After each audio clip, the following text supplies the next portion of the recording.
தூத்துக்குடியில் மழை வெள்ளத்தால் பாதிக்கப்பட்ட மாவட்ட ஆட்சியர் அலுவலகம் மற்றும் இந்திய உணவுக் கழகத்தில் எம்பி கனிமொழி ஆய்வு செய்தார். தூத்துக்குடி மாவட்டம் சூசை, பாண்டியபுரம் மற்றும் அதன் சுற்றுவட்டார பகுதிகளில் பெய்த கனமழை காரணமாக வெள்ளம் ஏற்பட்டது. இந்த நிலையில் மழை வெள்ளத்தால் பாதிக்கப்பட்ட பகுதிகளை எம்பி கனிமொழி ஆய்வு செய்தார்.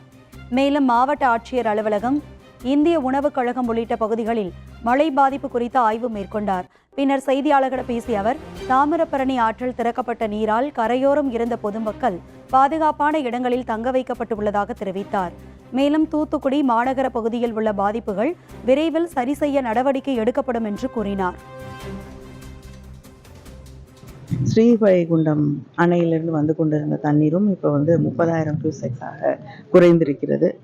அதுபோல கோரம்பள்ளம் டேங்க்ல தண்ணி அதிகமாக வரக்கூடிய நிலை ஏற்பட்டதும் அது ஒரு பாதுகாப்பான அளவோடு நிறுத்தப்பட்டு அங்கிருந்து கிட்டத்தட்ட 19,000 கியூசெக்ஸ் தண்ணீர் திறந்து விடப்பட்டு கோரம்பள்ளம் டேங்க் உடையாமல் பாதுகாக்கப்பட்டு மக்கள் எந்த பாதிப்பும் இல்லாமல் பாதுகாக்கப்பட்டிருக்கிறார்கள். மற்ற இடங்களிலே மிகப்பெரிய பாதிப்புகள் எதுவும் இல்லை என்று சொல்லக்கூடிய அளவிலே இந்த மழையை எதிர்கொண்டிருக்கிறோம்.